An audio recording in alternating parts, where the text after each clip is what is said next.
جب بھی ہم فزکس کی دنیا کے بڑے ناموں کا سوچتے ہیں تو ذہن فوراً آئزیک نیوٹن کی طرف جاتا ہے۔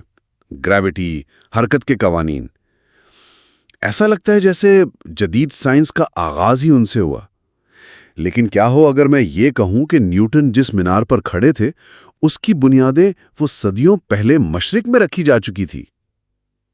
آج ہم تاریخ کے اس سنہرے دور پر بات کریں گے، یعنی اسلامی دنیا کا وہ زمانہ جو 8ویں سے 14ویں صدی تک علم و حکمت کا مرکز تھا، اور خاص طور پر یہ دیکھیں گے کہ فزکس کے میدان میں وہاں کیا کچھ ہو رہا تھا۔ ہماری اس گفتگو کی بنیاد دی کلیکٹر جریدے کا ایک مضمون ہے، نیوٹن سے پہلے۔ تو ہمارا مقصد یہ سمجھنا ہے کہ دور کے علماء نے صرف پرانے یونانی علم کو محفوظ نہیں کیا، بلکہ سائنس کرنے کے طریقے کو ہی بدل کے رکھ دیا تھا۔ تو چلیے اس دلچسپ کہانی کی گہرائی میں اترتے ہیں۔ تو شروعات کہاں سے کریں؟ یہ سارا علم جس پر اتنی بڑی عمارت کھڑی ہوئی، آخر آیا کہاں سے تھا؟ اس کی جڑیں بہت پرانی ہیں، قدیم یونان تک جاتی ہیں۔ اچھا، غلطی بلکہ کسی ایک بنیادی چیز سے بنی ہے، اور وہ چیز پانی ہے۔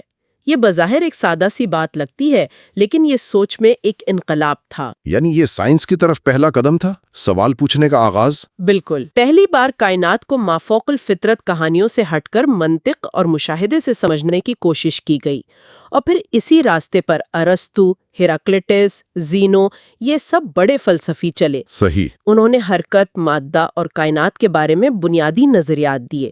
یہ علم رومی سلطنت میں پروان چڑھا، اور جب سلطنت کا زوال ہوا تو بائزنطینی راہبوں نے ان قدیم کتابوں کی نقول تیار کر کے انہیں گم ہونے سے بچا لیا۔ اور پھر یہ علم اسلامی دنیا تک کیسے پہنچا؟ 8ویں صدی میں جب بغداد میں عباسی خلافت قائم ہوئی تو وہاں علم کی ایک زبردست تحریک شروع ہوئی۔ اچھا۔ خلیفہ مامون الرشید جیسے حکمرانوں نے دنیا بھر سے کتابیں منگوائیں اور یونانی، فارسی اور سنسکرت زبانوں کے بہترین عالموں کو اکٹھا کیا اور ان کتابوں کے عربی میں ترجمہ کروائے۔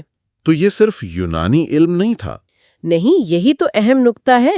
ہندوستان سے بھی بہت سے انقلابی نظریات آئے، جیسے کینیڈا کا ایٹم کا نظریہ، یا یہ خیال کہ دنیا غیر مرئی ایٹموں سے بنی ہے۔ تو یہ صرف ایک ترجمے کی تحریک نہیں تھی، بلکہ دنیا بھر کے علم کو ایک جگہ اکٹھا کرنے کی کوشش تھی۔ اس کام کے لیے تو زبردست وسائل کی ضرورت ہوگی۔ اور وہ وسائل فراہم کیے گئے۔ عباسی خلفاء نے بغداد میں بیت الحکمت قائم کیا، یعنی the house of wisdom. The house of wisdom, واہ! جی، اور یہ کوئی عام لائبریری نہیں تھی، یہ اس دور کی ناسا اور MIT کا مجموعہ سمجھ لیں۔ کمال ہے۔ یہاں دنیا بھر سے سائنسدان اور مفکر آتے تھے، انہیں ہر طرح کی سہولت میسر تھی اور ان کا کام صرف تحقیق کرنا تھا۔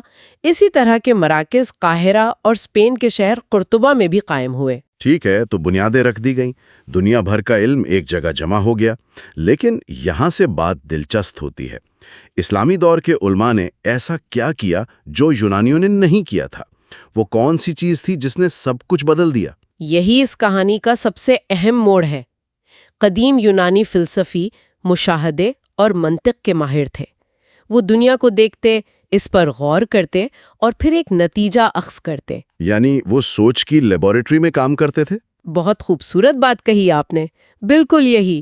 اس کے برعکس اسلامی دور کے علماء نے اس سوچ کو حقیقی لیبارٹری میں منتقل کر دیا۔ اچھا۔ انہوں نے کہا کہ صرف دیکھنا اور سوچنا کافی نہیں ہے، ہمیں اپنے نظریات کو باقاعدہ تجربات سے پرکھنا ہوگا۔ تجربات سے؟ جی، یہی وہ نقطہ ہے جہاں سے جدید سائنسی طریقہ کار یعنی سائنٹیفک میتھڈ کی بنیاد پڑی۔ مطلب ایک مفروضہ قائم کرو، پھر اسے آزماؤ، اس کے نتائج کو ریکارڈ کرو، اور اگر تجربہ بار بار ایک ہی نتیجہ دے تب اسے ایک اصول مانو۔ یہ بات سننے میں تو بہت بنیادی لگتی ہے، لیکن کیا یہ واقعی ایک بالکل نئی ایجاد تھی؟ یہ سوچ میں ایک بہت بڑی تبدیلی تھی۔ یونانیوں کا مقصد فلسفیانہ سچائی تک پہنچنا تھا، کسی نظریے کو غلط ثابت کرنا نہیں۔ اسلامی علماء نے اس سوچ کو الٹ دیا۔ ان کا مقصد ہی یہ تھا کہ ہر نظریے پر شک کیا جائے جب تک کہ وہ تجربے کی کسوٹی پر پورا نہ اترے۔ اس کی کوئی مثال ہے؟ ایک ایسی مثال ہے جو شاید سننے والوں کو حیران کر دے۔ ضرور بتائیے۔ ہم سب نے نیوٹن کا پہلا قانون پڑھا ہے، لا آف انرشیا۔ جی بالکل، حرکت کا جمود کا قانون۔ کہ کوئی چیز اپنی حالت تب تک تبدیل نہیں کرتی جب تک اس پر کوئی بیرونی قوت عمل نہ کرے۔ بالکل، یہ قانون 10ویں صدی میں ابن سینا نے پیش کیا تھا، نیوٹن سے تقریباً 600 سال پہلے۔ ایک منٹ، کیا ابن سینا نے؟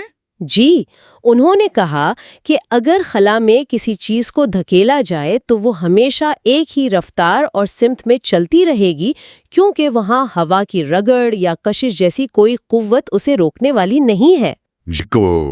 یہ تو ذہن گھما دینے والی بات ہے۔ مطلب نیوٹن سے صدیوں پہلے ایک طبیب جو بغداد میں کام کر رہا تھا، اس نے فزکس کے اس بنیادی قانون کی پیشن گوئی کر دی تھی۔ یہ اسی تجرباتی سوچ کا نتیجہ تھا۔ انہوں نے صرف یہ نہیں سوچا کہ چیزیں کیوں رک جاتی ہیں، بلکہ انہوں نے یہ تصور کرنے کی کوشش کی کہ اگر روکنے والی قوتیں نہ ہوں تو کیا ہوگا۔ یہ خالصتاً ایک سائنسی سوچ کا تجربہ تھا۔ واہ، اس کا مطلب ہے کہ یہ نیا طریقہ کار صرف ایک خیال نہیں تھا، بلکہ اس نے حقیقی دریافتوں کو جنم دیا۔ تو اب کچھ ان بڑے ناموں کی بات کرتے ہیں جنہوں نے یہ کارنامے انجام دیے۔ اور اس تجرباتی سوچ کو اپنانے والوں میں سب سے بڑا نام شاید ابن الہیثم کا ہے، جنہیں مغرب میں الحازن کے نام سے جانا جاتا ہے۔ ابن الہیثم، صحیح۔ انہیں جدید بصریات کا باپ بھی کہتے ہیں نا؟ بالکل درست۔ ان کی کتاب ہے کتاب المناظر، یعنی بک آف آپٹکس۔ یہ تقریباً 1021 میں لکھی گئی اور آج بھی ایک شاہکار مانی جاتی ہے۔ اس میں ایسا کیا خاص تھا؟ اس میں انہوں نے روشنی اور بصارت پر سینکڑوں تجربات بیان کیے۔ مثال کے طور پر انہوں نے ثابت کیا کہ روشنی سطح سے ٹکرا کر کیسے منعکس ہوتی ہے، یعنی ریفلیکٹ، یا ایک میڈیم سے دوسرے میں داخل ہوتے ہوئے کیسے مڑتی ہے، ریفریکٹ۔ یہ سب انہوں نے خود بنائے ہوئے آلات سے ثابت کیا۔ اور انہوں نے بصارت کے بارے میں ایک بہت پرانے یونانی نظریے کو بھی غلط ثابت کیا تھا۔ جی ہاں، اور یہ ایک بہت بڑی بات تھی۔ قدیم یونانیوں کا خیال تھا کہ ہماری آنکھوں سے روشنی نکل کر چیزوں پر پڑتی ہے جس سے وہ ہمیں نظر آتی ہے۔ اچھا۔ ابن الہیثم نے کہا کہ یہ بات بالکل غلط ہے۔ انہوں نے تجربات سے ثابت کیا کہ روشنی چیزوں سے ٹکرا کر ہماری آنکھوں میں داخل ہوتی ہے، تب ہمیں وہ چیز نظر آتی ہے۔ یہ آج ہمیں ایک عام سی بات لگتی ہے، لیکن اس ایک دریافت نے تو بصارت کے علم کو ہمیشہ کے لیے بدل دیا ہوگا۔ بالکل، اور ان کی ایک ایجاد کا بھی ذکر ملتا ہے۔ ابن ہیثم نے دنیا کا پہلا پن ہول کیمرہ بنایا۔ پن ہول کیمرہ؟ جی، وہ اسے کمرہ کہتے تھے، جس کا مطلب ہے تاریک کمرہ۔ کمرہ؟ تو آج کا لفظ کیمرہ ایسی سے نکلا ہے؟ جی بالکل، یہی لفظ بگڑ کر آج کا کیمرہ بنا ہے۔ وہ ایک مکمل تاریک کمرے کی دیوار میں ایک چھوٹا سا سوراخ کرتے اور دیکھتے کہ سامنے والی دیوار پر باہر کے منظر کا الٹا عکس بن رہا ہے۔ کمال ہے۔ یہ تو ایک ایسی بات ہے جو آپ کو تاریخ کے بارے میں اپنا نظریہ بدلنے پر مجبور کر دیتی ہے۔ لیکن وہ عکس الٹا کیوں بنتا تھا؟ اس کی وجہ بہت سادہ اور خوبصورت ہے۔ روشنی ہمیشہ سیدھی لکیر میں سفر کرتی ہے، تو منظر میں جو چیز اوپر ہوتی ہے اس سے آنے والی روشنی سوراخ سے گزر کر دیوار پر نیچے ٹکراتی ہے، اور جو چیز نیچے ہوتی ہے اس کی روشنی اوپر ٹکراتی ہے۔ صحیح۔ اس ایک سادہ سے تجربے نے صدیوں پرانے نظریات کو ہمیشہ کے لیے دفن کر دیا۔ ابن الہیثم کے علاوہ اور کون سے نام ہیں جنہوں نے فزکس کی دنیا میں اپنا لوہا منوایا؟ دوسرا بڑا نام البیرونی کا ہے۔ وہ 973 میں پیدا ہوئے۔ وہ ایک حقیقی جینیس تھے۔ انہوں نے میکینکس اور فلکیات میں کمال حاصل کیا۔ میکینکس میں؟ مطلب کس طرح کا کام تھا ان کا؟ انہوں نے مختلف چیزوں